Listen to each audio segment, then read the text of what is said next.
Good morning! Magluluto ako ngayon ng canton. Ay, noodles pala. Ito nga pala, bibiyakin ko, babatiin ko to, tapos ilalagay ko doon sa pagkumulo na siya. Ito naman, pinitas ko to sa aking tanim. Kasi ilan na nga yung inalis kong ganito. Dalawa na yung tinapong kong ganitong kulay, oh. Kasi naninilaw na siya, tapos namamaluktot na, oh. Namamaluktot na siya. Mayroon pa doon isang puno. Isang puno na lang. At ang mga sunod kong aanihin ay yung, ano ba yung litsugas? Litsugas tawag doon eh.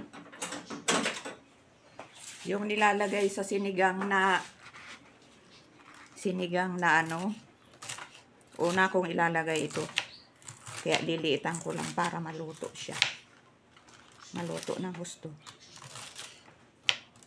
Kumukulo na yung tubig eh. Nilalagay din yun sa sinigang sa miso, ganun. Mustasa. Mustasa ang tawag. Ang kamay ko daming ugat. Umuulan ngayon. Paparating na ang bagyo daw. Ayaw ko anong pangalan ng bagyo. Una ko na to ilalagay. Itong na to. Lapag ko muna dyan. Pangit na ng lamesa, no? Ang dumi na. Hindi na maganda.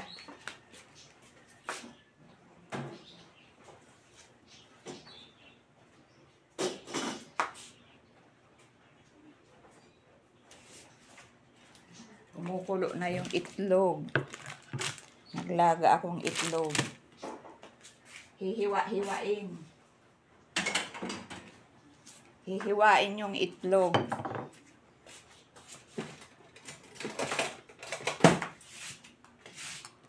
Yan. Anong oras pa lang naman ngayon? Pang alas 10 ng umaga. Nagugutom ako.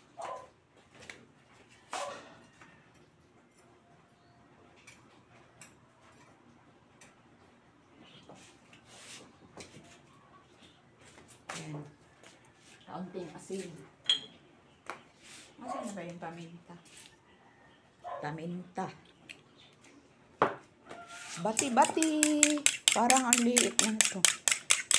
Liit ng isang itlog. Sabagay, mayroon pa namang yung nilagang itlog, babalatan. Nabasag nga yung isang itlog. Oh. Yung nandoon na sa kumukulong tubig, nabasag. Hiwain ko naman to. Malinis to kasi sa taas ito nakatanim. Sa paso. Diba pinakikita ko naman sa aking vlog yung tanim kong pechay. May okra akong tanim. Pagdating ko galing Bagyo, 3 na yung bunga. Tigas na yung 2. Isa lang ang napakinabangan ko. Andoon yung 2. Dapat kasi ang mga pananim, hindi agad pinahihinugan yan. Kailangan pag bumunga, kahit isang piraso kuhanin. Wala kasi ako dito. Kaya hindi ko naasikaso. Ayan. Kumukulo na yung aking tubig. Ayan yung nilaga kong itlog. Nabasag yung isa. Hihiwain ko yan. Babalatan ko, hiwain ko. Ilalagay ko sa noodles.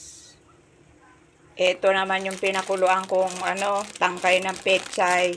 Ilalagay ko na to. Yan, masarap yan.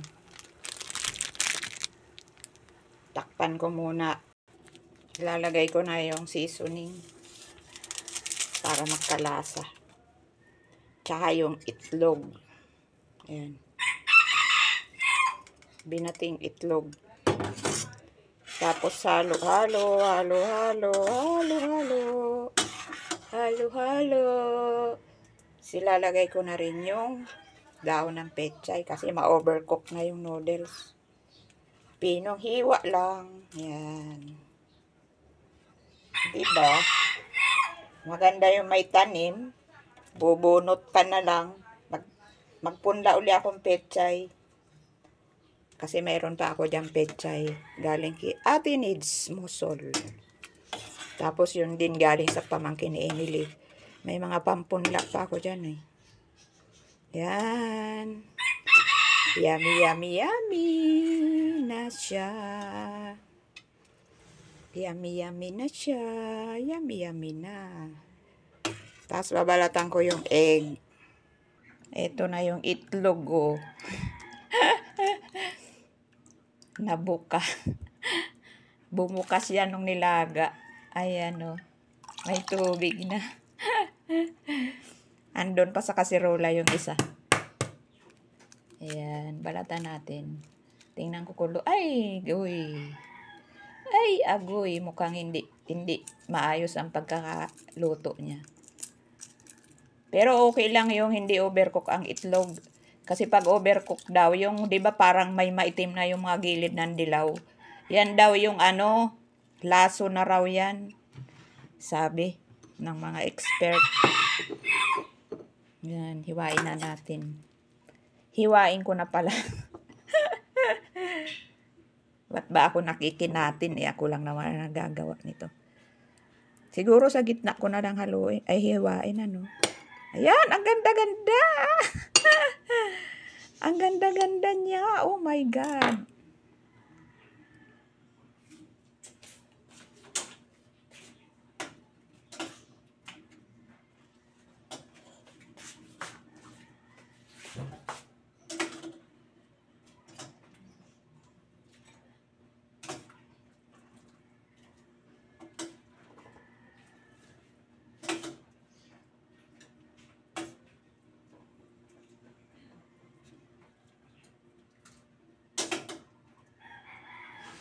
Sinasando ko lang yung aking noodles.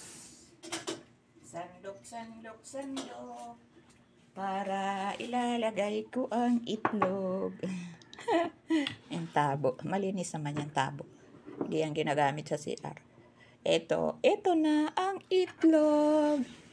Ilalagay na natin dyan. Ay, ang cute-cute. Ang cute-cute talaga. Very, very cute. Cute. Ang cute. O, diba? Bye-bye. Salamat sa mga nanonood dyan. Ay, aking nilutong itlog na hiniwa, pinakuluan, nilagay sa masarap na noodles. Yan ang ayuda ko sa aking sarili. Yan, dami namin biniling noodles kasi may bagyo o noodles lang, may pagkain na tayo. Bye-bye!